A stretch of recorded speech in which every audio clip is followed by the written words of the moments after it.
Golden. Okay. All right. That was hardly even building. Yeah, hardly enough to get a bite of my Indian apple. Welcome to the October 13th, 2015 meeting of the Snohomish County Fire Board of Commissioners. I would like to call the meeting to order. Please stand with me as we salute the flag. I pledge allegiance to the flag of the United States of America, and to the republic for which it stands, one nation, under God, indivisible, with liberty and justice for all.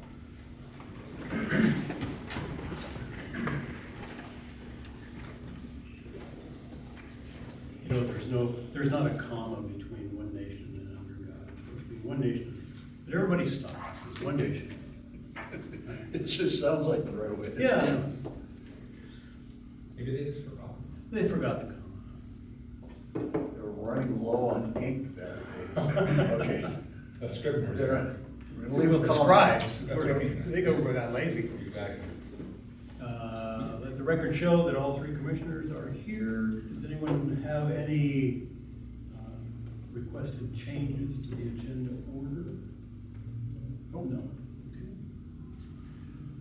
Okay. We have minutes from the September 9th meeting included in your packet. Any modifications, changes, corrections, additions, deletions? Those are approved as submitted. Now is the time in our meeting when we invite the public to make comments to the board. Yes, I'd like to make a comment, please. My name is Richard Flatt.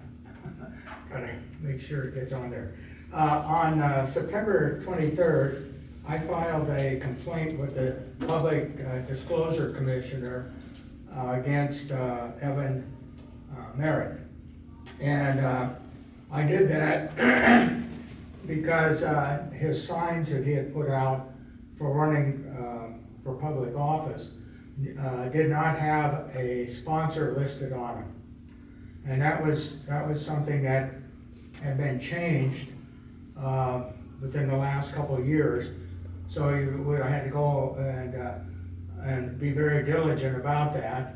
And so if you look at my signs that are out there for mine, I have a sponsor, and you can see at other signs around the community as well, that people have used their old signs and then they put a usually red or something like that on it to indicate that they are now in compliance with that. And so I'm still waiting for the response that comes from the Public Disclosure Commissioner from the who the complaint is against, the respondent, and so we'll see how that goes from there. But I wanted the board to know what I had done, so that you're not caught off guard if you hear about it somewhere out there, but you heard it right from me. Okay?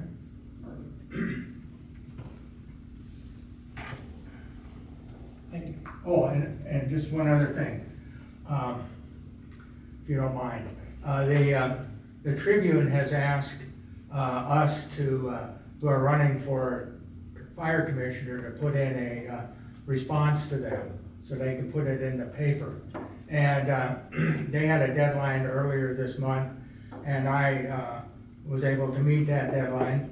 And obviously it hasn't been in the paper, and the editor told me today it wasn't going to be in the paper this coming Wednesday. So I'd like to share with you, if you'd like, at the end of the meeting, what I submitted to the paper. So you know maybe what to expect. Okay? Thank you. Sure. Anything online? Let me double check.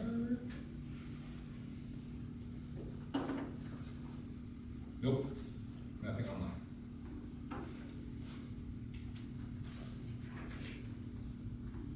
Moving on to informational items, I have questions. Without Chief Frager here, well, maybe. Accounts payable number number 4565.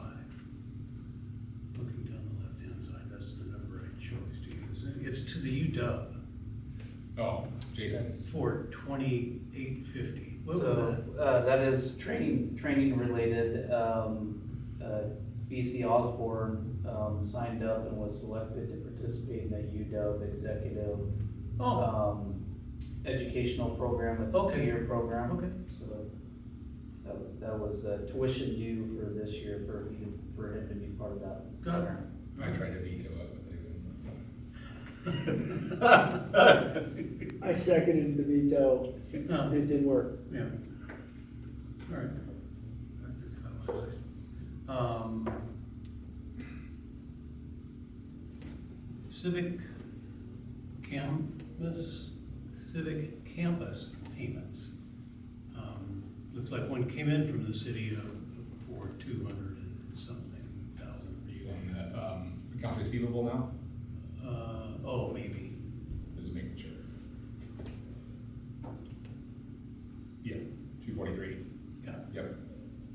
And so our billing to them of 561 are they just staggered? Is that, okay. We're getting, So- we're billing for a new one, getting the payment for the last They're- one, and. They're paying what we're billing? Yep. Okay. And typically, because we bill them when we get the bill, but it has to go through our process to get to And you. then their process. Well, no, we bill them as soon as we get it. Oh. We're getting paid within days of when we actually pay, because their process is about the same time as our process. So they send it through as soon as we bill them, which is when we get the bill. Yeah. And so by the time we pay, we're not waiting hardly anything to get the funds.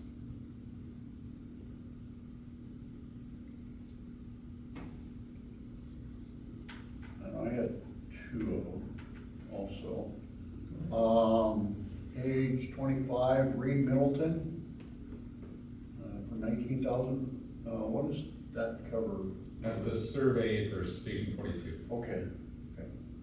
And then another one is the, payment to South County for the annual assessment of 7,000. That's SOPB board, so Special Operations Policy Board bills every entity in the county. It's to participate in the countywide tech programs, hazmat, Okay. rope rescue. Yeah, I figured it was some, Yeah, it's an annual assessment. They base it off of assessed value and assess those out to all the various Yeah. districts. And it's participate, not to be part of, but to receive. So it's like we get a two-way street. So we all pay to receive the response, Mhm. but now that we're part of members, we get money back from all those payments to pay for gear, which you don't see. right, So we used to be just a payer, but now that we're officially on the tech team for the last year or two, I can't remember. Yeah, a couple. Now we're also getting, two-way street. yeah, now we're also getting money Yeah. back in it. Where we would maybe get a bill for some training, we're not getting bills because we're part Sure, of the instructor sure. cadre. Yep, okay, cool.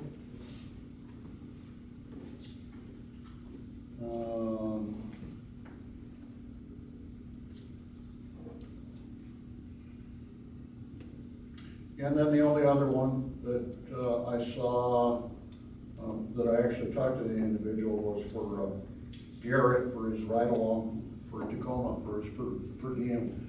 I think that's great that we're able to get our firefighters out to other agencies, and I just talked to Garrett out here, he said he rode with Tacoma's ladder truck and got to experience how they operate and everything else, which is good for when we get our ladder truck here. It's a real positive thing to do. It's good forward thinking on everybody's part. And it gets them a different worldview, because he said they operate with a 4-man crew. And I know some ladder companies have 3-man crews and some are 4, and it's just, I said, it's the overall picture you gotta look at. You got a 4-man crew, then you supplement someplace else. So, yeah, good stuff. Anything? Nope. No.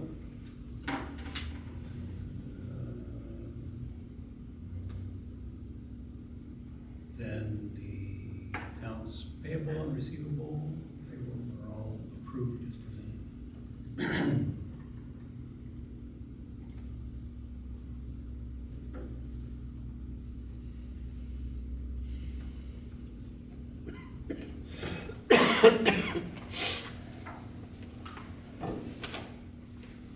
We have some line items that need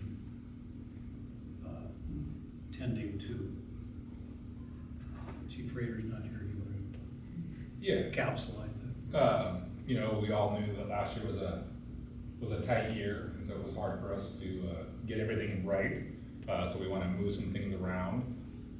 And then with again being tight, we didn't have room to take the mowes in, and then we hired ahead a little bit.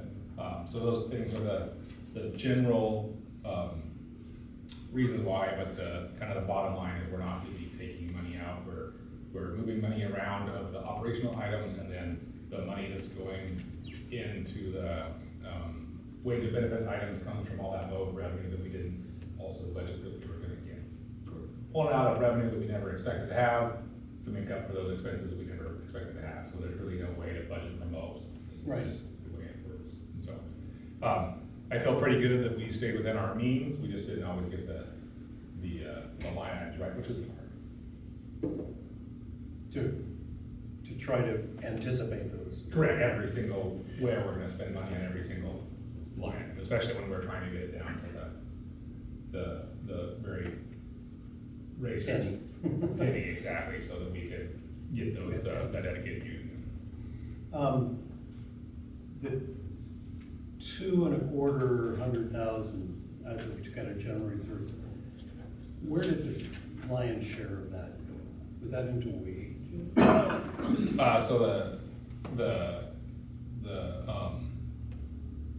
I tried to scan through the that. 225 came out of general reserves, but it's from mowed revenue, because that's where all revenue goes to the general reserves. Yeah.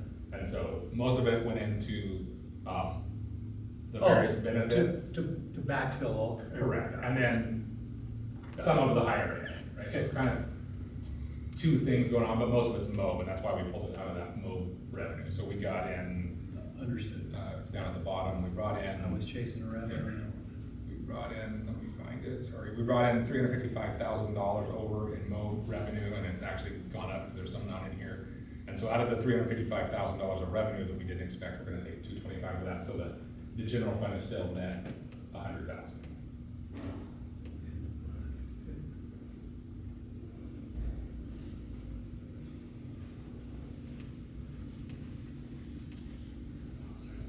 Any questions? I had a couple of them. Let's see.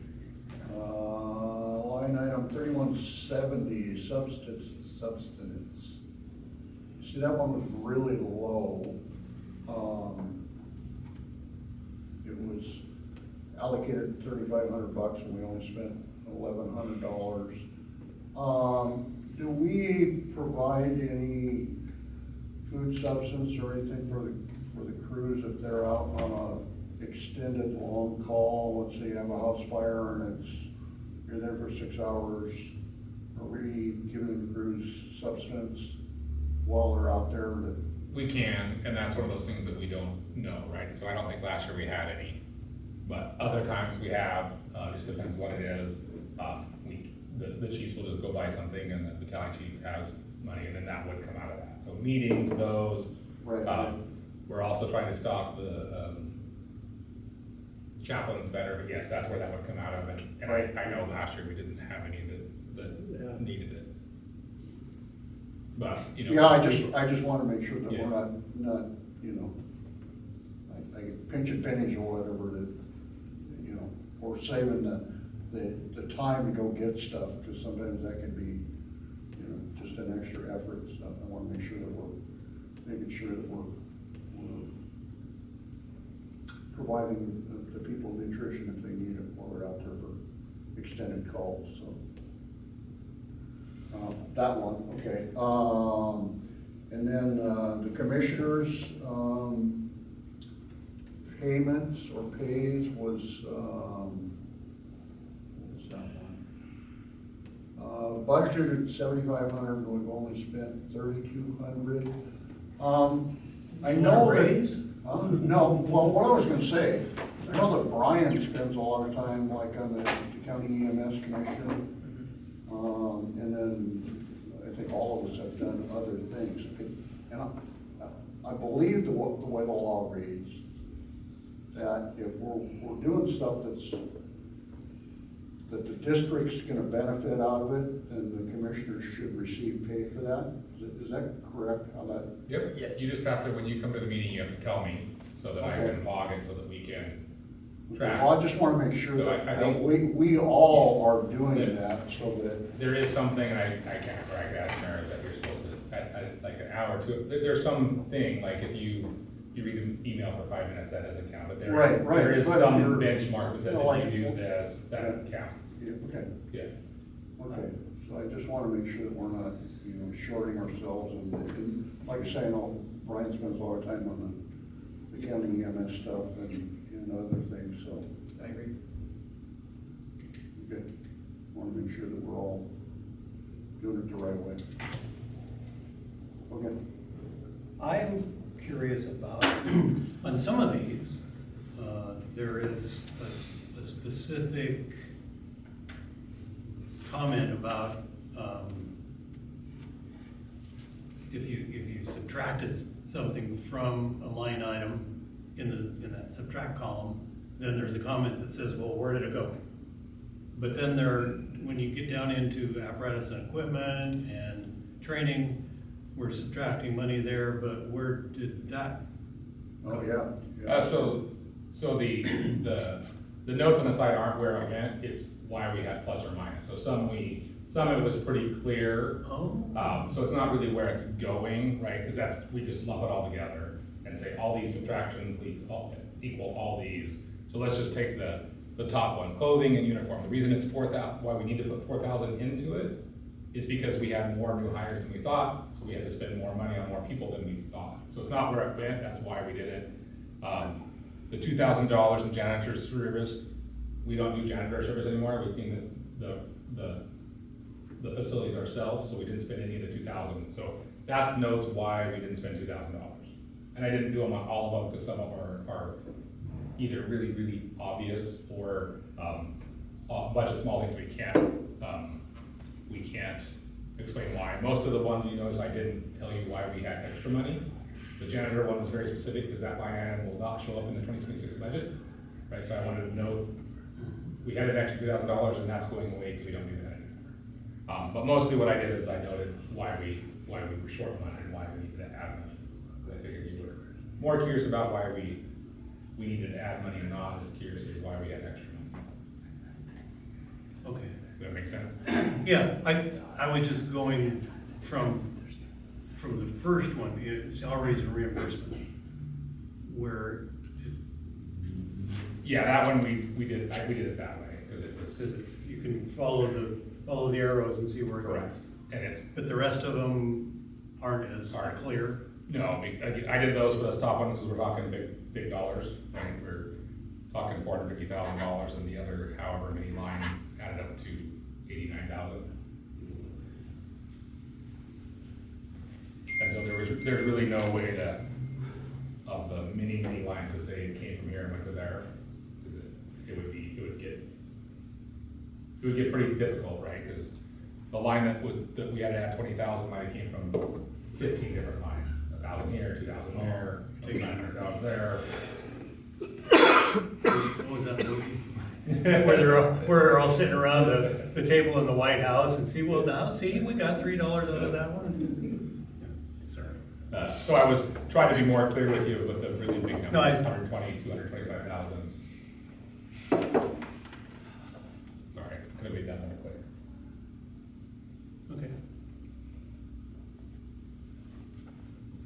So that's all with the line item thing, right? Yep. Do we need to do anything with that? Or We need one motion to make that, and that, put it in the packet, because it needs to be pretty, line item adjusted as presented in the attached budget sheet. So SAO gets kind Okay. of picky, but I guess that one we can lump into one, so. I move that we approve approve the line item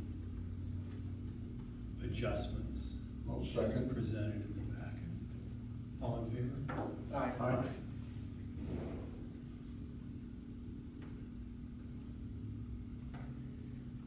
Moving on to the revenue budget.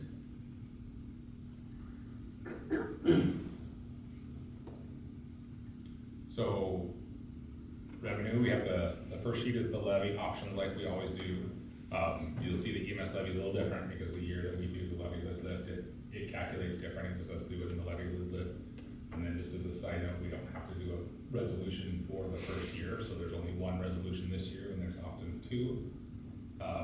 So you have your options in the levy, options, and then we took the 50 cents and the 6% to move into the revenue budget, which is the next page, and it has all the different revenues that we have, and again, estimates for all those to get the total revenue.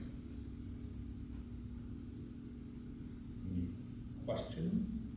We basically left the GMT and the fees transport as flat Yeah. rate increases with everything that's going See what on. happens. Yeah, we just decided that we're just gonna take what we look like we're on track for both of those for 2025, so we just left them as neutral. We're also, this is, remember, your first year of the different way of billing and forgiving, Mhm. so we're, See what impact. exactly, so we just took a flat revenue of both of those until we can get a little more, information of those kind of big changes that are happening, how they're gonna affect us. We had a really good year with new construction. You'll see in the levy lid lift, or the levy page, the new construction was 121 million, which is pretty high. I predicted the budget about 50, if you look at our historical averages, so over twice, what we put in our long-term projections. So that was good. Obviously, it means lots of good things for our district. Yeah, any other, the expense is based off of this revenue, presented.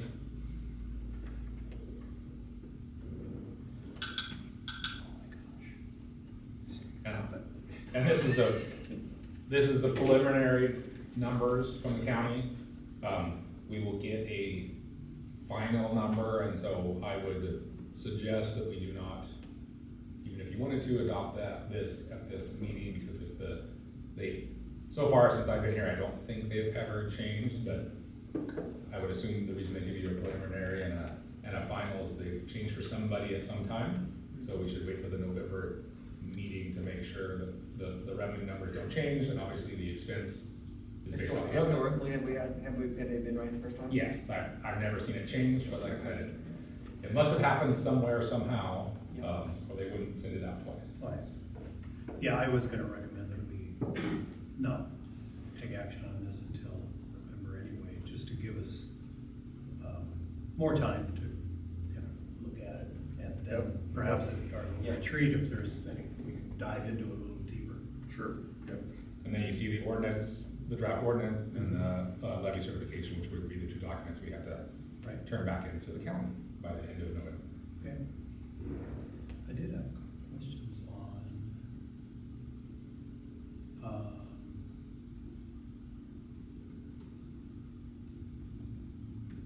overtime costs, So expense? expense. Okay. Yeah. Sorry, let me get to there. Okay. Where's that? Expense.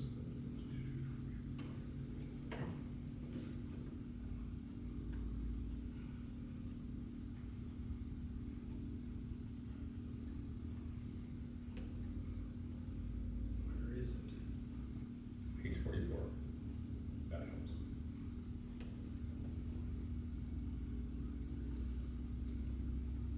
I'm sorry. I didn't take good enough notes. My question was,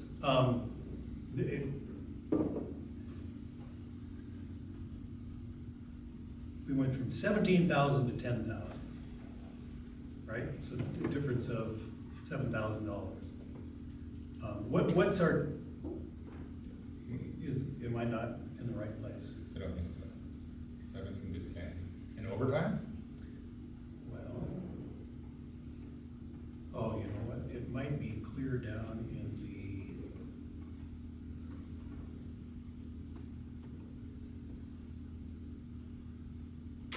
it might be in the budget worksheets, sorry.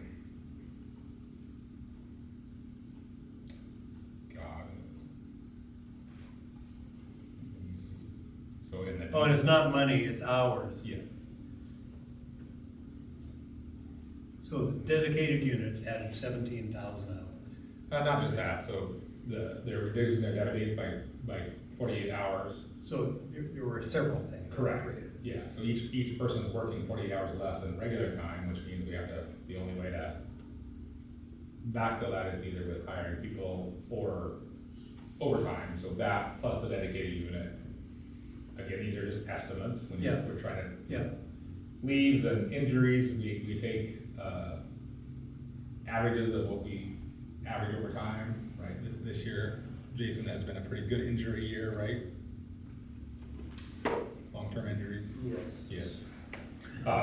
But we don't take this year as the standard. No, I get it. We look at history, so yeah, so what I do is I take so I have a number that Caitlin had got for me that's basically average leave per person that's vacation sick and those L&I long-term injuries. And then how much each person works, how much how much the staffing is, 12 times 365 times whatever, and so trying to rough out the amount of hours that we will need to backfill that, and then I take Jason's average amount of hours for training and all that other stuff, because that's actually 60-75% of our overtime is overtime other. What do you think? Yeah, I mean, now it's switching because of late in the year, but So 17,000 hours. And it looks like we reduced that by about 10,000 hours. So a net increase of about 7,000, right?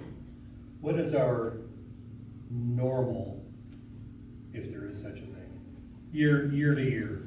How many hours in overtime? I'm trying to get a feel for that 7,000 hours. Is that a 5% increase? Is it a 20% increase? Is it- we're, like this month, I think in my report, I think we're closer to 12 or 1,300 hours just for the month of September. But if you went back to January and February for staffing, overtime would have been probably in the 300-400 hour range. So it starts slow because people are trying to work their debit shifts instead of take overtime. And now, I think August, moving forward, when we open the medic unit up, you'll see a pivot where there'll be less debit hours in. Understand. But that's only staffing. Honestly, Chair, I don't know. Do we track that? No, it sounds weird, but it doesn't matter to me because we are changing so many things from year to year. Just like trying to compare this year to last year without the debit days falling off and the dedicated unit. So I'm just trying to predict what we spend, what we paid last year, and then he keeps track of per person. So we're tracking per person, Yeah. not total for the department. Does that make sense? System-wide. Yeah, I mean, we could, but we're just not, and then, the overtime other is on top of what you just said, the 12. Yeah. What if we measured that against our comparables? So then we actually have a,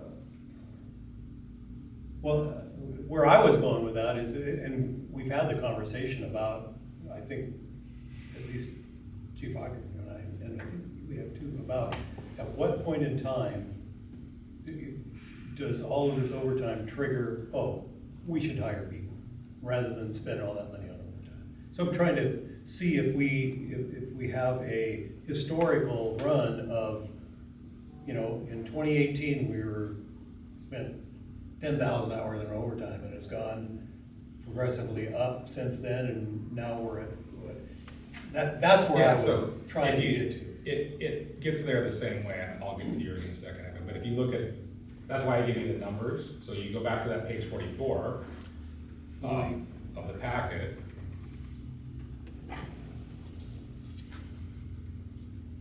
Okay. And you can look in 23, we spent 1.1 million, then 1.2, 1.2, 1.3, right? So we're only going up about the cost of wages. Right, so we're tracking about the same overtime roughly a year, because I track the dollars. Yeah, your wages are increasing. Correct, and they're not only increasing the CPI, but since their hours they work a year go down, their hourly wage goes up even more. So like this year, with the deputies, they get a 2% wage increase, but their hourly wage goes up almost 6%, because they're losing 48 hours. Right, so I'm doing what you're doing, but I'm doing it in dollars wise. Like, we're not meaningfully changing how much overtime we're doing, but what we have done is we've shifted. In 2023, it was mostly shift coverage and very little, relatively, of what we call overtime other, training, all that other stuff.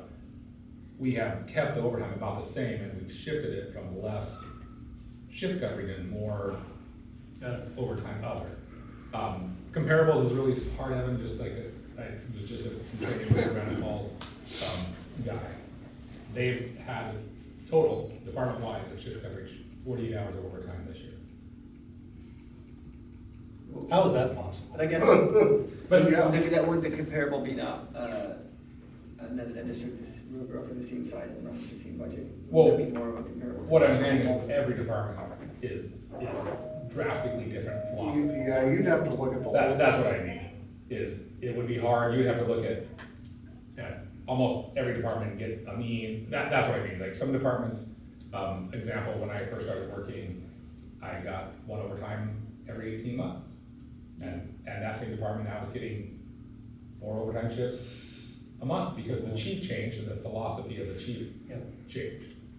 Well, I guess what philosophy do we use if we say at some point it's an unhealthy amount? You know, if someone's working Right.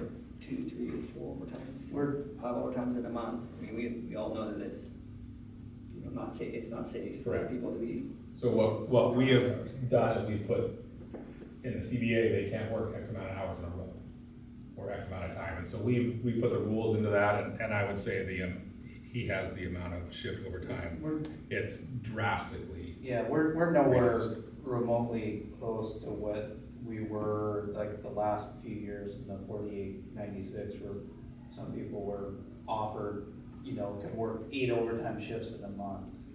I would say, I could certainly get you an average, CrewSense can do it, I could figure out an average of all overtime and divide it by the employees and say this is what it would average out, but we know not every employee works the same amount, so some people don't like to work overtime, so they, even though their average might be 100 hours a year, they may work 0, and somebody else might get 500 hours because they say yes to every overtime opportunity, and I think it's complex comparing, not that it can't be done, but comparing other departments, because then you have to dig into the staffing. Does that department just brown out a station and just say, we're just not having staffing, or do they force people to work to keep that station open? But I can get you that number. I know we're not remotely close to the, something I'd say was unhealthy, and if there was somebody working more than we're comfortable with, it's only because a lot of other people are saying no to it. You know, the way the system works is Sure. lowest hours gets first chance to pick it up, so a lot of people have to say no to get to those people that are high on the overtime list. so I would say as a group, our group has been historically used to a lot of overtime, and as a group, not, again, there's individuals, but as a group, likes overtime, so it's a balancing act to not cut it too low, because that causes cultural frustration when there's not enough overtime. Right, And then right. the barometer when we're getting too much overtime is when we have to use the mandatory very much, which we have not had to use the mandatory very much. Obviously, there is some more now dedicating it, because the whole organization is trying to, I mean, this is new to everybody, so we're trying to right size that, but that's also why we're hiring, and so the group, in my opinion, tells us that level, every group is different. That's what I Like, if we got to 48 hours of overtime total as a department, there would be, this room would be full of people asking for our heads, right? But in Granite Falls, it doesn't appear to be causing an issue, because that's what they've all been used to, so they don't know any different. That would not, I'm not saying they wouldn't get used to it, but that would cause a lot of pain here. That's what I was gonna say, even at Boeing, doing overtime, it's a cultural thing, and you gotta look at each individual, because you've got the people that love to work overtime, and that's how they exist, and they love that. And then you've got the other ones, it's like, no, I absolutely don't wanna work any overtime whatsoever. And so it's hard to just set a flat standard and go, this is a standard everybody's gonna follow. You gotta be kind of flexible with it. And that's also why we work to have a higher percent as overtime other, right? The people that want the overtime can get it, but they have to go above and beyond, and it's voluntary, right? Again, it's not like staffing overtime, that if we don't want somebody to do it, we have to mandatory. With the overtime other, we offer training, we offer classes, we offer to teach, and if nobody takes it, we don't do it, right? So if nobody wants the overtime for whatever reason, they don't have to. And so that's why we've worked to not lower the overtime dollars like you see, because that would frustrate the group. But we've shifted from almost all overtime shift to a majority of overtime other, so that it is voluntary, that we're doing a better job of letting the people that want more overtime doing it in a way that doesn't cause the people that don't want overtime to have to work it, right? Because the mandatory rules rotates for everybody, and then we put in rules about you can't work more than 40 hours, 72, 96, depending on different Hold things. the excess down. Exactly, so we're trying to do the safety through the rules of the overtime and the overtime list to keep people from getting shoved into working too many hours in a month.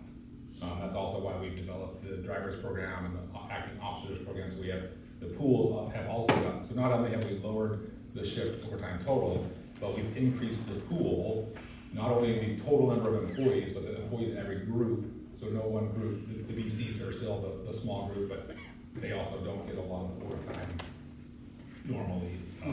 You know, if we had one go out for long-term, that would change, but, so we've done a lot of things to create those safety things by spreading the workload out amongst more people, doing it not shift, and all those things to get in a healthy, what we think is a healthy spot. And it's a conversation with the local, right, because they got that in there. So that's how we know when I think when we're hitting it right.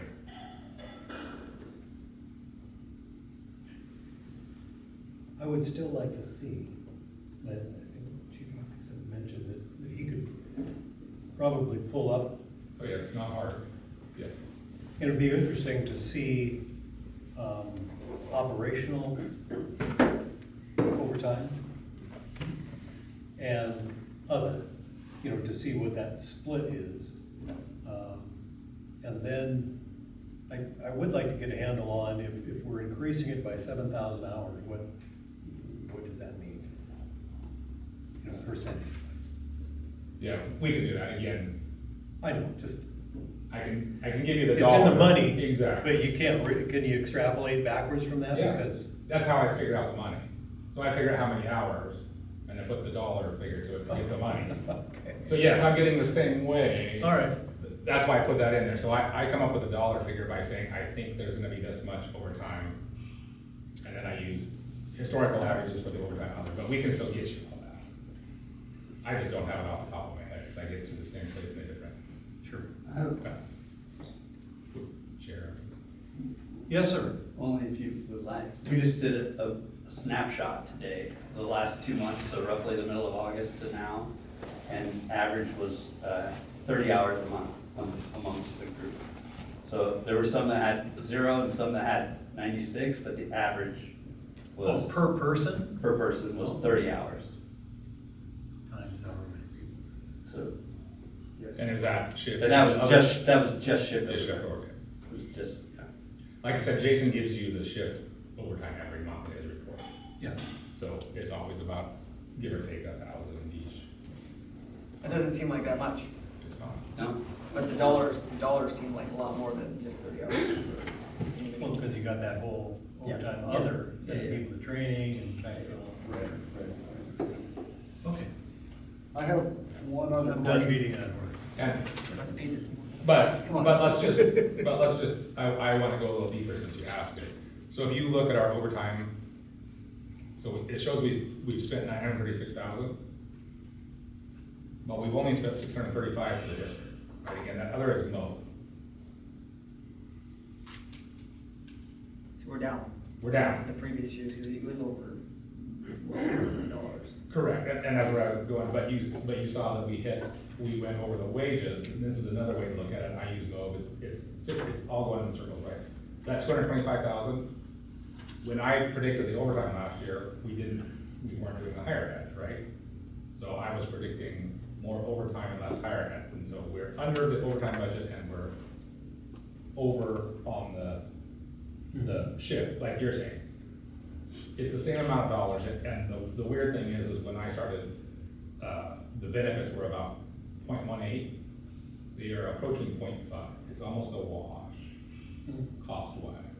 So, I budgeted 1.3.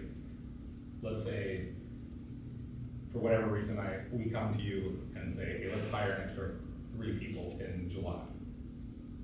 That's gonna go over the regular pay, but all that dollar should be saved in the overtime, right? And so it's almost like the line item too low. We're guessing, educated guess with math, but we're guessing how much money is gonna be out of overtime and how much is gonna be out of regular pay. But what I do know is those two numbers combined, we're gonna get pretty close to at the end of the year, just like we're doing this year. We might get the line items done, mixed up a little bit, but we can choose to hire ahead, pay for those people by saving overtime when they, there's the little gap where they're in the academy where we're paying them and they're not saving overtime. But when that's 20 weeks, 16 weeks, after that, their salary is saving overtime shifts. Sure. Right. I did have one other question back on 2025 adjustment. Noticed under administrative that 80% of those line items we're adding to them, they're all high percentage or over 100%. Most of them are 108%, 105, 163%. Is that just the nature of all the stuff we've been doing recently that drove all that? Yes, and there are things that are really hard to pick, like legal, Right. right? Like we had an investigation, we had some grievances that were longer than usual. Right. IT data services, we had some issues with our. And we've been trying to update that stuff. Correct. Right. And so, again, those are those ones that we were trying to be very, when we did the 25, we cut out of administration the most because it's our line item. Right. And so we were probably the tightest on those, and we undershot on a couple. We missed. Yes, Yeah, exactly. That's okay, I kind of figured We that's missed what it the was. swag. It was just, And the nature of what we've been doing. Yeah, Been busy around here, so that'll drive that. Well, and we made the choice to spend that money, Right. and Okay. it's being balanced. yeah, we're within the. With the overall Yeah. word balance, yeah, Yeah. just those line items were a little high. so. My dad always used to say that the lines in between are just random guesses in October for the year before. Yeah, right, It's right. the That's bottom all- line that matters. That's all you can do, Right. yes. Yeah, okay. And those are, like legal and IT, you can't, like most of our other lines, you can put them off, but you can't, right? You can't say, oh, we'll get that legal opinion next year, or we'll Yeah. fix that server Yeah. next year. They're kind of like, you have to do them when they come. Yep, Sorry, sure. No, it's fine. Some of these are in the budget. Worksheets. Yeah, budget worksheets. And just some comments. Some of the individual items are split out for costs, but on a lot of pages, there's a whole bunch of items listed, but no cost associated with it. It's just a total. Is that something that's in process, or is it the way it's going to be? That's the way, so it's saying all those items add up to that amount. Right. But Because- some of them, there were individual. Yeah, so it depends on what we know and how comfortable. So if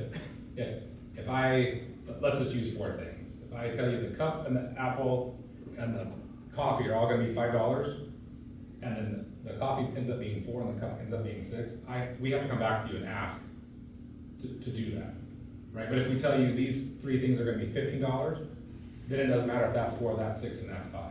So we don't want to get specific when we're not super comfortable that all those things are gonna be that much, but we know we're gonna allot this much money for all those things. Right, again, that would just cause more line items to you, or we just, you know, I guess I would push back and say, what we'll do is we'll put one sentence in there that encompasses all that, but if we line everything else out, then the auditor expects, it doesn't go a cent over that number that we put there. Okay. Right, we can't say, oh, this thing went up $5 and that other thing went down $5. We're locked into that is the most we can spend on it without coming and getting full approval by you, because you. Just because it's in a worksheet? Correct, by our resolution, that you're approving that much money for that thing, or those things. So however you approve it, that's what we're locked into.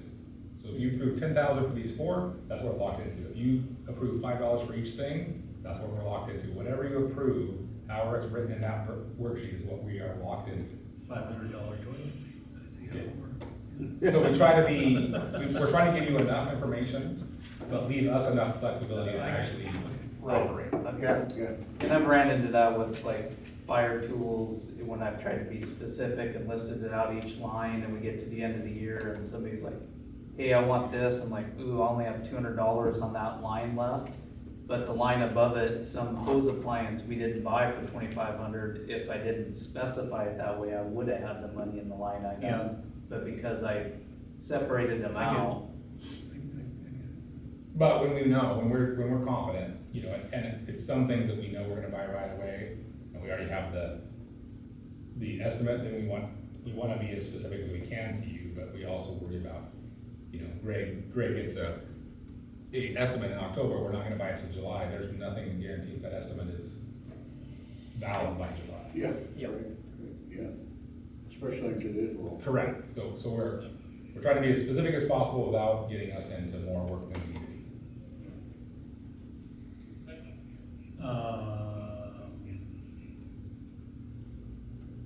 I have another question on, are we on the 2026 draft budget yet? Are we there yet? We've been all back and Okay. Yeah, we're just bouncing. Well, these are probably, these are for, at least some of these are for Jason then, it looks like. Line item 3153, protective equipment's going from 21.9 to 47.2. you have a page number, I think that's gonna be, It's on page 44, but you probably need to go to the budget worksheet to know. So 4153 would be in operations, 3153 is in operations. 3153. That might be Greg. That's isn't Greg it? and Daryl. Yeah, so we're just, Yeah. yeah, Oh, yeah, throw Daryl under the bus. that's just the PPE, right? Protective Correct. equipment, Yeah. Yeah. Bunker gear. bunker gear. Is that, are we replacing bunker gear next year? We got stuff that's. Yeah, that's one of those ones that's just the site, so like, again, if you look back at 23, we spent 60,000, and so we know what we're planning for, and there is no like, That's what I figured. Yeah. Yep. I just wanted to. and if you go to the budget worksheet, it'll say, but it'll take me a while to And then, find it if you want me to. And then, line item 3,500 operations, tool equipment from That's cheap. 10.7 to 27,250. yes, that was not requested by me, these are pushed up from So- the ops But- committees. But Okay. let's go back, so, back to the 25 budget. So if you look at 2023, we were at 35, at 2024, we were at 30. Remember, we told you, we were cutting a lot of things in 25, and they were gonna have to go back up, so this is just going back to Okay. historical. Yeah, I don't know the details, but a lot of these, if you look, we had a dip in 25, and we're having to we told people, like, we're not buying any tools in 25 unless you break them. That's Yeah. right. Yeah, And the but he biggest, can tell you that. biggest ticket item in that one is potentially replacing SCBA models. Sure. We've had a rash of some, different various, training and different reasons that some bottles went out of service and they're not cheap, so Again, that it's might. cyclic too, you Yeah. know, you either pay to get them retested or you toss them. And that EV blanket I got in there for 1,500, that SOP board, fee that you asked what that was, that we paid South County because they're the banker for that. I did ask at the last board meeting for them to consider providing that equipment to all the county entities through their budget process, so I'm waiting to hear back, but hopefully that'll be 1,500 I don't have to spend, because I think I'm trying to That's push. a good move, is everybody else. Push them bulk purchase, maybe a little better price, get them on rigs where they need to be, and then if somebody, South County or somebody wanted to take the lead, we can do insurance, look at insurance reimbursement if you actually use it on the call, Right, and you could yeah. submit for another one. The only other one I had then was the phones and the internet went from 18.6 to 34.2. It's another, That's part of the Astound fiber that we approved, yeah. that's kind of what I Yes. figured. Yeah. But again, I just looked at the percentage difference, I said, well, that's a big. There's a jump. Yeah. Big jump, why? And we're putting, because we don't know when it's gonna happen, so we're putting a full year for Astound and a full year for the other internet, and we'll probably switch over, but we don't know all the timing on that yet. Correct. And again, we have to keep up with that kind of stuff, because once you fall behind, it is really hard to catch up. Because just the educational portion of catching up, figuring out, how do I make that connection? Where's that page at again? Where's that thing go? Where's Well, that format? We will be doing things that we never, like all of our dispatch is gonna be coming over internet with the new stations, which it doesn't now, so we're building definitely a more robust primary and backup system with the two fibers, so we're working on, main fiber through Astound and backup fiber through the school district, and so we'll have true dual backup, which we don't have right now at all, and we will have true fiber, which we don't have at all, so it's quite a bit of expense, more, but it's also a much different product. Yeah, yeah. Is there a third redundancy? Yeah, we do. Radio? So, mobile hotspots Oh, on the phones and air butt cards and off the NBCs. So, and between all of those, we have all the carriers covered too, so even if like T-Mobile goes down, we still have Verizon and AT&T, and so, yeah, there's third and fourth redundancies. Okay, that's all I got. Yeah, again, on budget worksheets, page 59.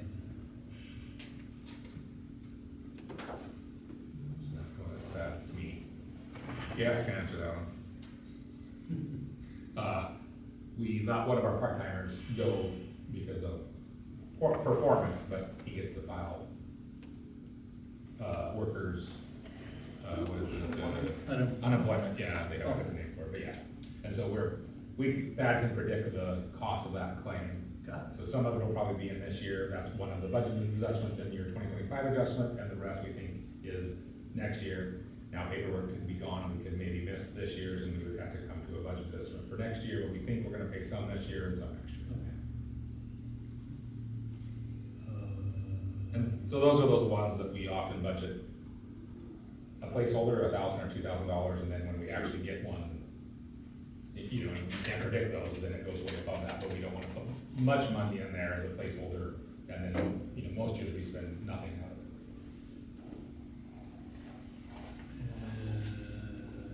Where is the one for EMS billing? It's 1,002.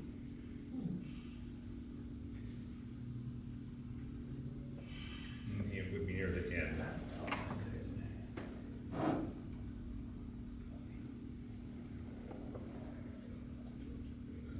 Page 67.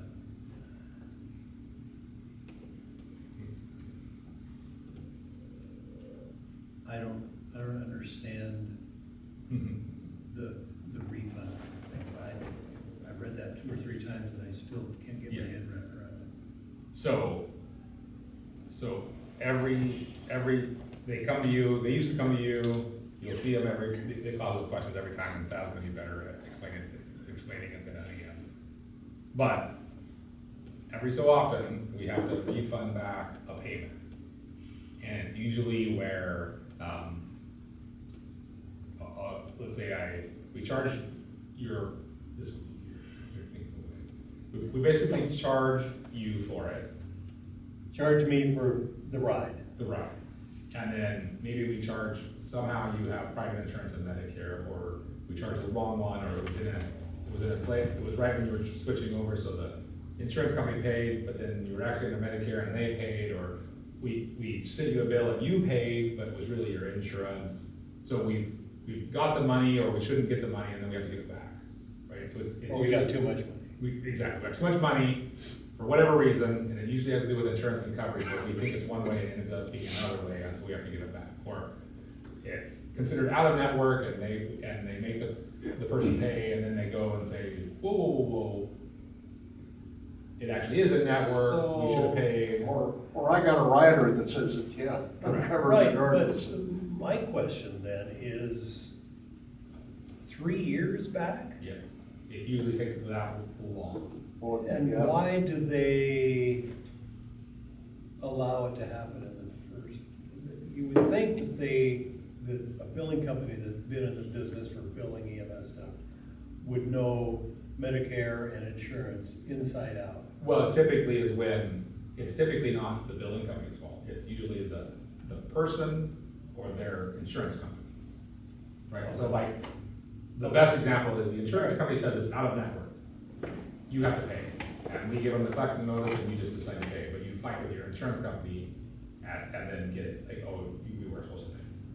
So you would think, I would think, the insurance company would reimburse you, that's not how it works. The insurance company then cuts us a check, and then we have to cut a check back to the, yeah. So we either got double revenue and we're giving you some of that, or we were not supposed to get revenue, but that's what those are. Those are reconciliations of misbilling. That's the easiest way to put it. In fact, do a lot better than that.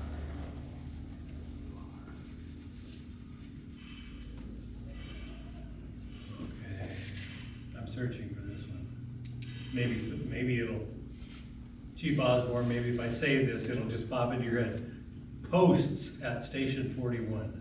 Yes, that pops into my head. So the entryway at the front door of the current 41 Maple Street, Yeah, those turns. yes, need some repairs. Oh, all right. And that's what those are about. And I didn't describe them very well, but I I just just said post at I'm 41. scratching my head. Yeah. What?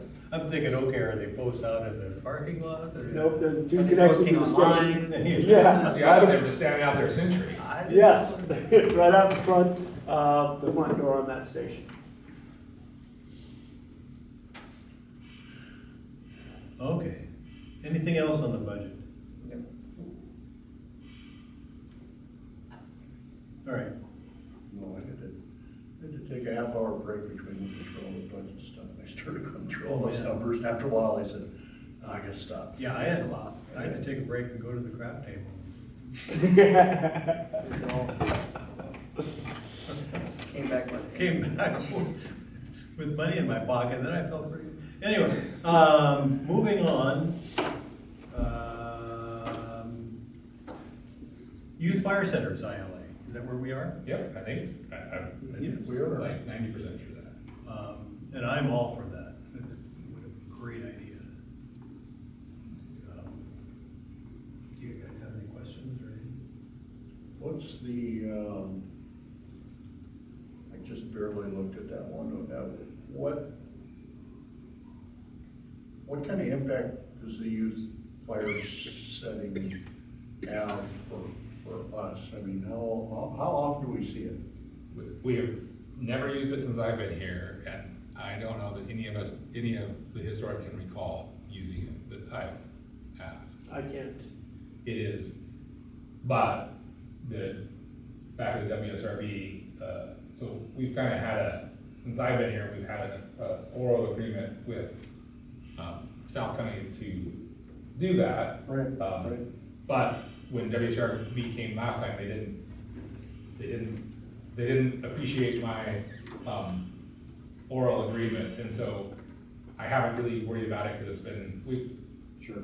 I talked to South County way back then, and it's just been on the get to list, but we're having our WSRB interview on the 22nd of this month, so it quickly became the have to get done list.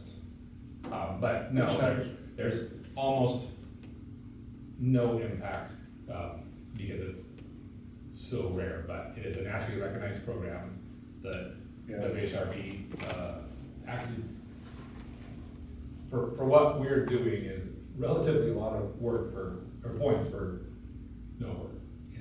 Yeah, yeah. Is this through their PIO? Shauna Reed does it, what is her title, isn't Shauna Oh, Reed? yeah, she's an education specialist. Yeah, public education Yeah, you have to specialist. get Yeah. certified. Yeah. That's why we don't.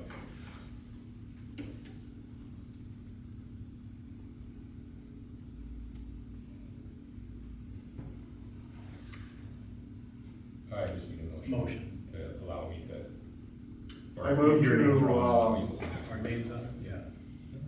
I'll move to, Approves the ILA. approve the ILA. There we go. Yeah, you Director can chief have that. sign that. Well, actually, it's our signatures. Yes, it's for signature. And his. Yep.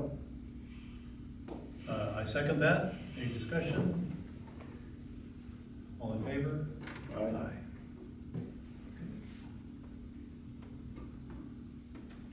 Moving to action items.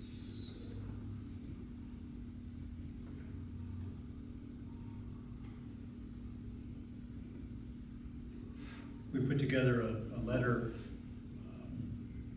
to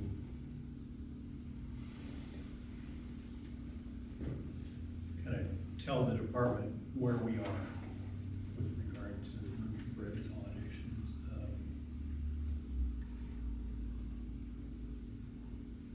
You have any comments, questions? I agree with 90% of this. I think the little on the outside of whether we should be having this conversation or not. I think I disagree with both of you guys on what direction, at least when it comes to this letter. You want to read it? I can. Oh, you're not planning on it? Well, I wasn't reading it. All right. But we can certainly have discussion. Are there things that you have reservations about specifically in here? No, I just think that we should be working towards merger and sooner than later. But I think everybody here knows that that's not the position. I think that with us working with Surfer, we're stronger together. So I can go in for a while about that, but I won't. But I think this states something different than what my perspective is. Okay. So.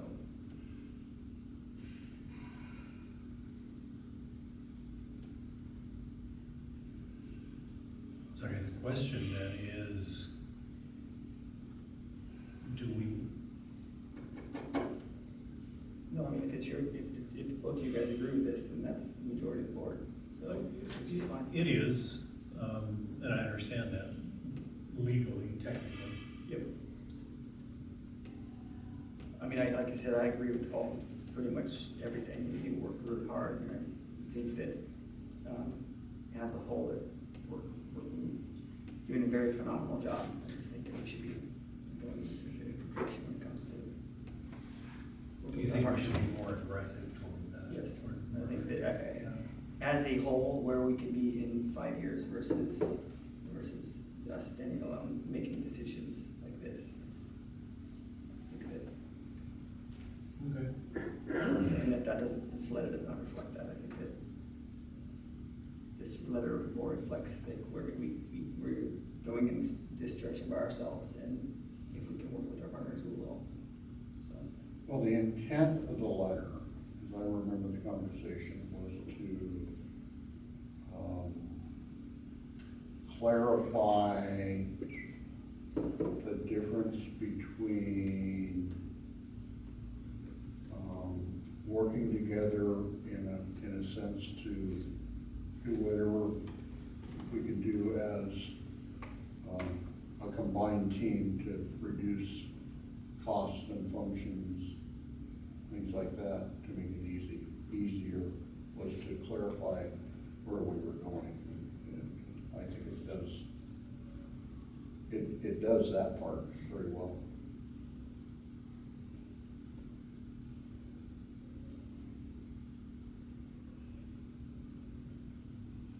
as far as, combining with Surfer down the road, if that's the direction that we're driven in for whatever reason, then, you know, none of us can predict the future where we're at. You can try to. Oh, for sure. I steer could not, that- I could not be here in another 2 months. For Yeah, sure, you can 100%. try to steer that direction, but you just never know what's gonna happen, Yep. so.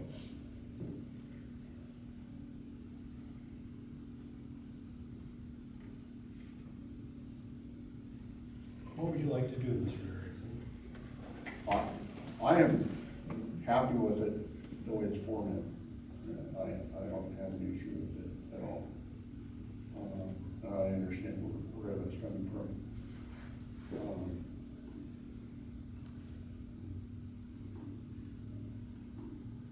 Like I said, I'm happy with it the way it is.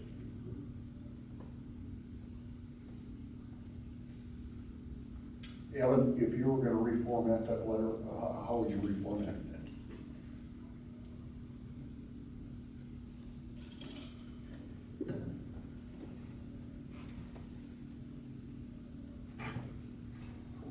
Well, I mean, I don't think that we would reformat because we were not. Oh, I probably would take some time to think about that because it's pretty. Yeah, well, okay. It is. Yeah. It is definitely.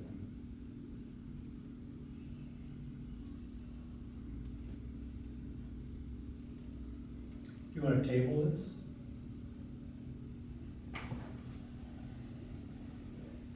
Sure. Yeah, like the table is what we mean.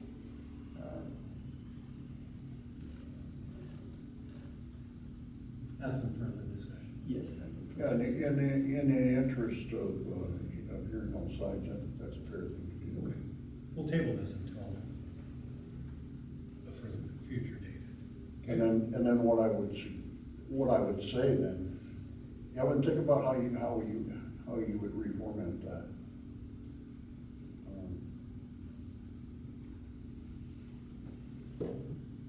That to read, because I think it is important we do address the troops, so to speak. Yes, agreed. Okay. The Pine Avenue property relocation. Is this our final time that we're gonna have to deal with this? Yes, there's probably some invoices from the Common Street Consulting, but not any more actual. Too bad. Okay. And we need action to approve the, where is it? It'll be approve the claim and large warrant 2516 that's associated with it.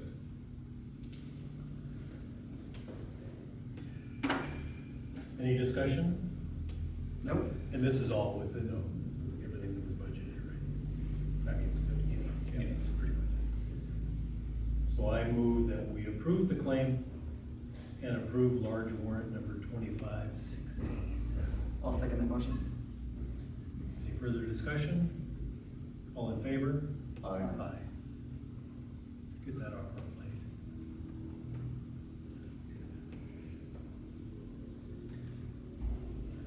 City district.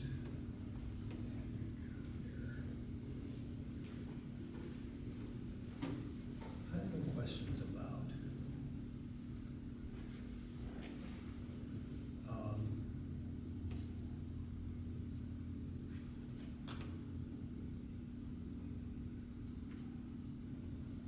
I've been looking on the county's website for a few days, looking for property that the county owns that is in our fire district. Because lo and behold, they don't have a list, which I find incredible. But as I was doing that, I stumbled across our properties. According to county records, they either haven't been recorded yet, or they're slow. I don't know what's It going takes on. up to 24 months for them to record. 24 months? So we got the BLA on the little, I don't know the official term, but we'll call it the recording number. So they've accepted it, Okay, but for them to get it through all the and it- to Legal show in description. legal and records. titles and everything, so even if you pulled our title. Yeah, it's still not, Yeah, so 24 months. okay. Jeez. 2 years. Yeah. It's like buying a fire engine. Well, All right. That's the only thing that popped up to me is that, we've gone through all this kind of stuff. The other thing with, in the map down there, with the map. The last easement, that map. Yeah, page 190, I think. Yep, there's a map on it. The map you talk about.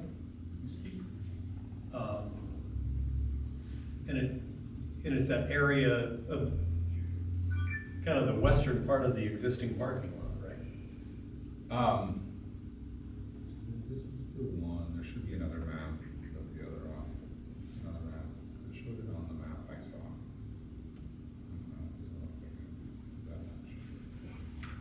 Takes me a while to get oriented, make sure I'm right.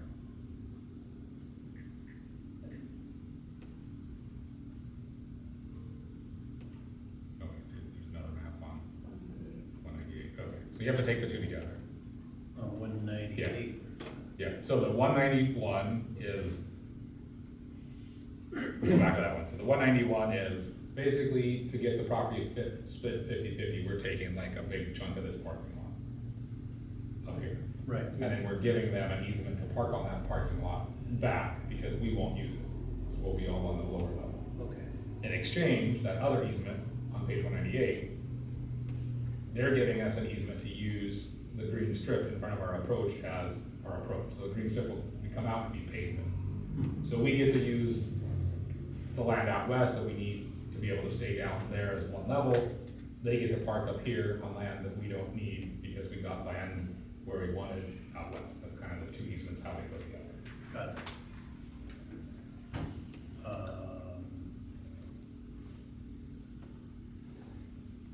And the length of the term of this is what? I didn't look at that. It's, It's just. it goes into the title, so it's Oh, attached to the title as an easement. in perpetuity.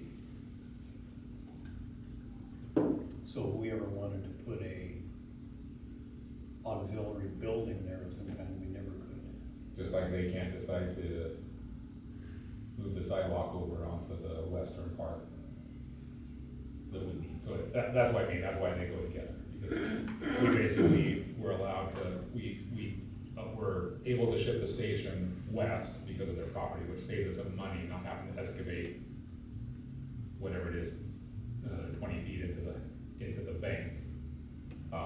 So yeah, it's a perpetuity, but we get one and they get.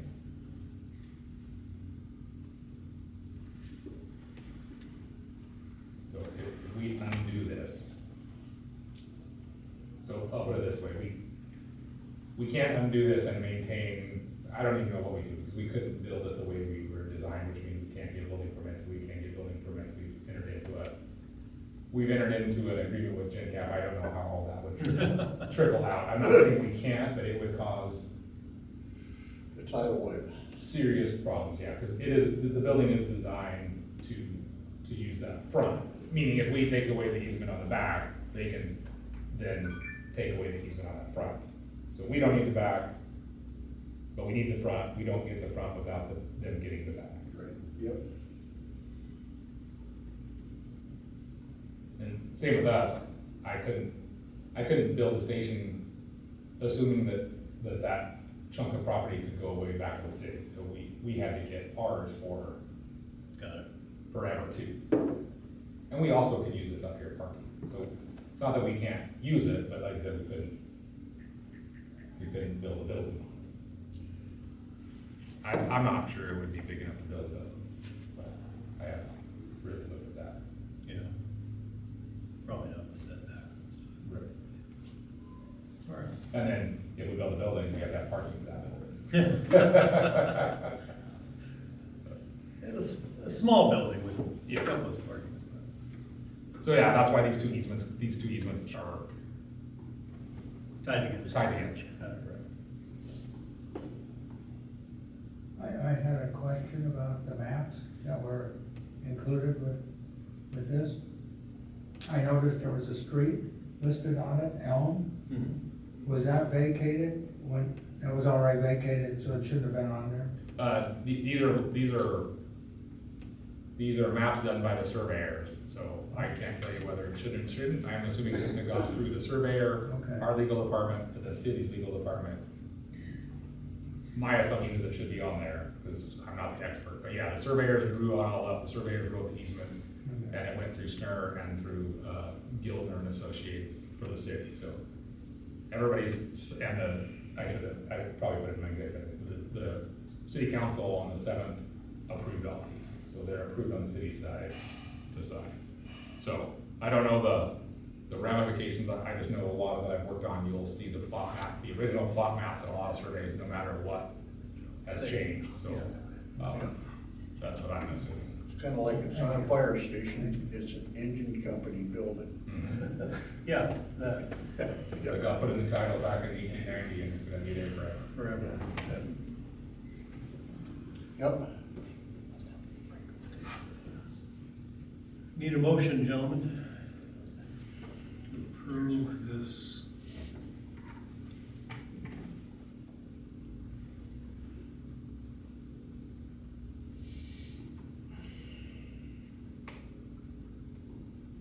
I move that we approve the land swaps as recorded. I'll second that motion. And to clarify, that includes the lease I'll too. clarify. It's been moved and seconded to direct the chief to sign the lease and easements as presented. Okay. Yep. And to clarify from the executive, Schnur has since approved this since you got it back. Okay. Okay. All in favor? Aye.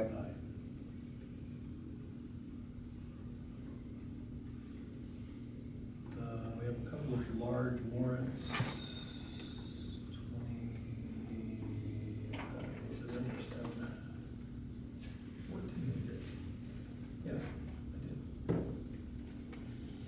2514 and 2515. Any comments, questions, and discussion on those? They're approved by acclamation. Victor.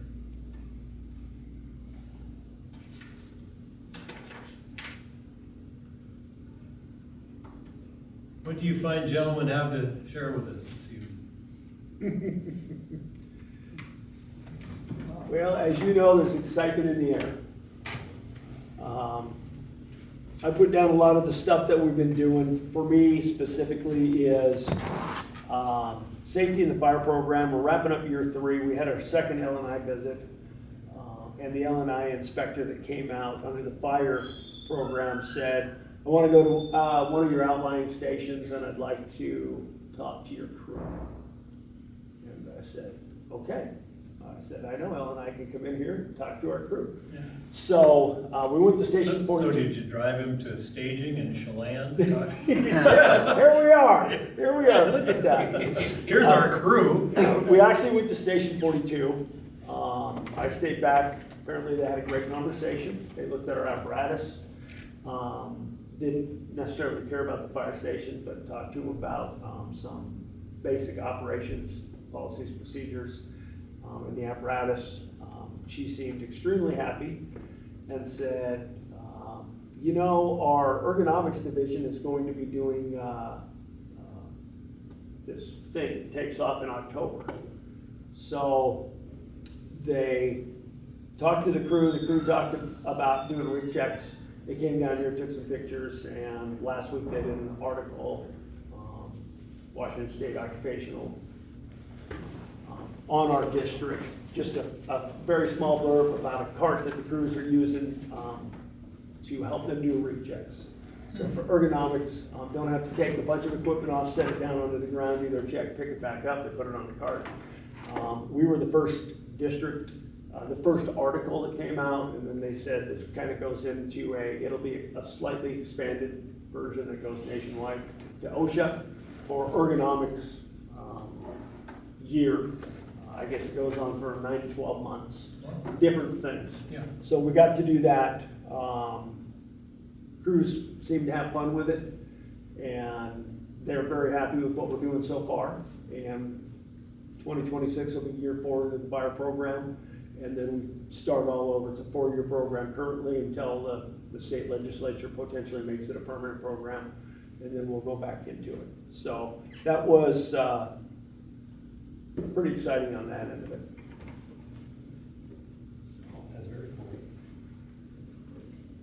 cool. Other than that, some standard stuff other than Chief Mansfield, he's in here, but hopefully Jason can talk a little bit. We've been out to the schools for Fire Prevention Week. We've got Fire Marshal Hill involved in that already. We wrapped up, Commissioner Erickson and I, the life jacket loaner station. We've talked about that. That one is wrapped up. We pulled all of our life jackets off for the season. There was a couple missing.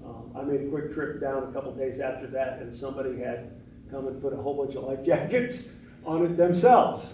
And none of ours come back, so I was able to grab that one as well. So people are noticing it, using it, and appreciating it. Yeah, And putting their own life it jacket. might be self-sustaining. It just might be. It just might be. Other than that, nothing more to report. It's pretty short and sweet too. September was the month of RV fires apparently. Lots of different RV and vehicle fires with the threat to extend into structures or neighboring parcels of land. We did have, or Surfer East Battalion had one half-acre wildland incident between them and Sultan that they upgraded to a second alarm, and I'm happy to report that for the first time in a while, we got backfill. So we sent 3 rigs there, and Engine 66 from Marysville came and hung out at the station to backfill us. Usually we're sending our rigs to North County, so we got something in return this time. We got some IT stuff, which you probably saw with part of the adjustments. Our servers that live up in that room just recently got upgraded, all the hard drives, so that work Audion just completed last week. They got some final formatting they're still working on a little bit, but that was needed. All the staff was reporting over the last 6 to 8 months some slowdowns in opening and closing applications, so hopefully that issue will be resolved. We don't get as many reports, but we do still get reports trickling in that stations periodically are delayed. The station alerting pagers and some of those, since the Snow 911 did a cutover, something changed, and so we are sometimes delayed on getting alerts, whether it's the belt pagers or the station alerting. And one of the Delayed by how long? 30 seconds. Usually, like we have sometimes the notification on the MDC, sometimes a belt pager. It depends. So I've kind of started to understand they send all belt pagers in the old Nighthawk signals through basically a tower. Well, they went from this much bandwidth down to this much, and us in King County share it. So if they're stacking calls, it's like a reducer and it funnels, and so that's what's causing most of the delays. But one of the recommendations were to add antennas onto our Nighthawks, and the Nighthawks will go away as soon as we get the new buildings. We'll be on locution, so that older technology will go away. But for $200, $100 each station, we were able to add exterior antennas directly connected into the Nighthawk to hopefully. They were claiming they think it's the signal loss, but I don't think so. But for $100 a station, we did it anyways, just to make sure that wasn't the cause. Busy week next week. We got promotional testing going on for both company officer and engineer. So that'll be Tuesday, Wednesday, Thursday. And then the hours report, I just did some additional math. So for the month of September, we had roughly 1,990 hours of staffing related overtime. So that would include, mobilization, people that went on the, backfilled the mow. And then we had roughly 843 hours in non-staffing related overtime. And you wouldn't have to go back too many reports to see that number. The overtime other is usually higher than the staffing, but because all the debit hours are, for the most part, worked, now you'll start seeing more overtime work towards the end of the year. That's all I got. Chief Frater is still on mobilization. I think he travels back tomorrow, and Chief Hill is at, his fire marshal convention training, FPI. I don't know what it stands for. Fire prevention special. Yeah. So, if you have any questions, I can do my best to answer them. The question that I still have is, I've read through the city council's ordinances, and I'm still having trouble finding where we are actually designated as the So, age. the reason is, and he's getting SNR to get you an answer, but SNR was busy. So they updated the building code and adopted the fire code in the building code. And so you haven't read the fire code, which is very clear.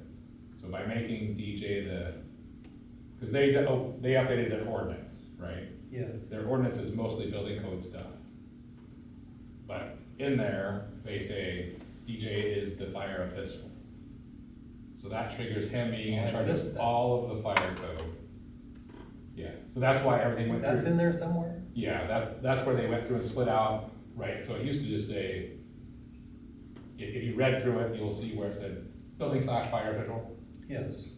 right? And then we've changed it to sometimes it says building and fire official, or Yes. building or fire official, or just building official, or just fire official. Because the code before that was one thing, building/fire official. And they've changed the code to now be the building and the fire official, which then, and you're gonna get a better response when SNR can Okay. get to it this week sometime. But that triggered the whole fire code. And so that one spot you see is in the building code, that's why it says that the fire official is under the building official, because he is in the building code. But they adopted the fire code, No, which, They've always had the fire code. They made us the fire code official, which now puts us at the top of all the fire code codes, stuff. but still subservient in the building code codes. Okay. So I'm giving you from SNR through to me, but SNR is working on, Clean it up. well, sending us a clearer explanation, but All right. in the gist of, that section is in the building code, that's why the fire code is subservient to the building code. Well, there's three things, so let me get, there's building code only, there's fire code only, and there's one chapter that's both. Mhm. Both of them, and the typical is the fire official is subservient to the building official in the just building code, and he shouldn't exist there. Subservient in the one they're both on, but not in the fire code, the 2 chapters or 3 chapters that are Got it. fire official. That's a really poor explanation of it, but it gets you the idea. I have more information now, thank you. I think. Yes. It'll be good, yeah. But that code went, again, for us, we did so the city did their thing and we did our thing. And then we gave it to the 2 lawyers to cut us out to agree on the final thing. Okay. So SNR worked directly with Emily to agree on the final version of that. Okay. And the city passed it, right? Correct, yeah. All right, I'll stop talking. That's okay. That's just that's a more legally easy thing. So me, been gone for a few weeks with deployment and training, so, most of my stuff is what I've been working on, the long-term projects with the WSRB, the buildings, the capital, the working together. We have another medical trust meeting today, trying to get that off the ground to actually start moving forward next year. And then the cabin training are finally coming together, to get agreements on, moving that forward in a bigger, better way with more commitment and more collaboration. During your public engagement surrounding the Fourth Street property, did you have any interesting conversations with any of the?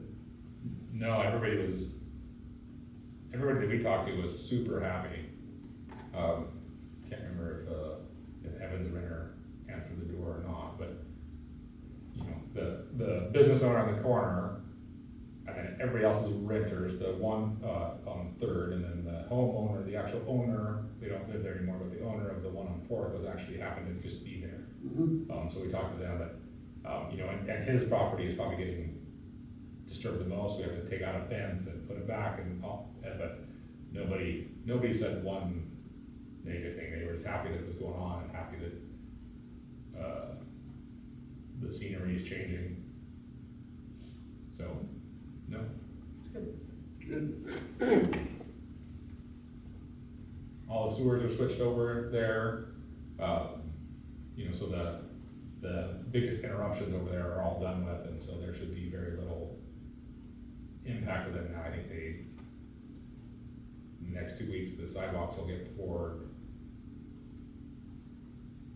Yeah, so the poly pipe for the water main hasn't been put in, but the connection's all there and ready to go, so they just have to hook it to the meter and hook it to the main, so most of the disturbance is done and nobody's got upset. You know, you probably don't, are they gonna go back and are they just gonna patch all the trench cuts they did, or are they gonna go back and overpave over all of that stuff? The east half of Pine needs to be done. Is it? It's a full width review of Pine. Oh, full now? Yeah. Cause it was, It was half, so it was half, and the city decided to fund the other one, so oh, it's a little weird, but we did the calculations, and so we would have paid for 43% of the half. Yeah, We are now paying for 28% of the whole. So we're paying the same amount, but they're doing a full width restoration on Pine. But then Third and Fourth will be just the patch of the trench. yeah, just curious. Correct. And then Fourth, between Pine and Cypress is a half. okay. And then the plan was, if it ever gets done, Third to Cypress would be a full on the city's front. Because it doesn't have, It doesn't. we only had to do half because it's actually got, you know, It's- Fourth has curves. It's a real street. Yeah. Correct, exactly. Cypress was like an alley. Correct. Yeah. And I Third mean, is Third not. was an alley. Right, so Third has to get rebuilt, whoever develops there. We just do a half on Fourth, full on Pine, and Third and Fourth west is just a patch. Yeah.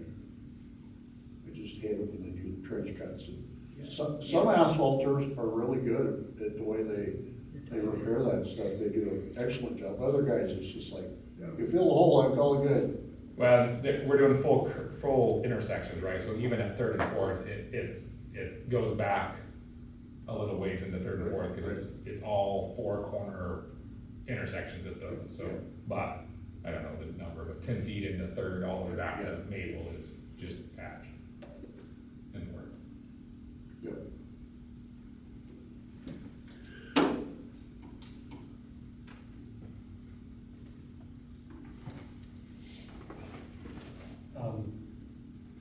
The letter that we got, said, had a cookie cutter stuck on there. Oh, I read that. What is? I honestly do not know. I read that to my wife. I said, you're gonna appreciate this thing. When our kids were little, my daughter stuck her finger in the wood stove has a little curved metal lip on top of it. Yeah. She slid her finger along, got about halfway across, got it stuck. And she ended up calling 911 because she couldn't get the finger out. Because Kimberly was screaming her head off and CJ was screaming because Kimberly was screaming. So my wife thoroughly appreciated that note. Been there, done that. I don't know anything about the call besides that. You guys know? No. Okay. All right. Anything from you, gentlemen? Another life saved. Yep, another life saved. Nothing from me. There being no further business on the board, we are adjourned at 18:37.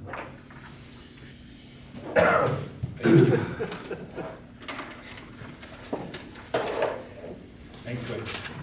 Did you go see Jerry? And we had a catastrophe. Yes, we did. Tell you that? Yes. Yeah, so it's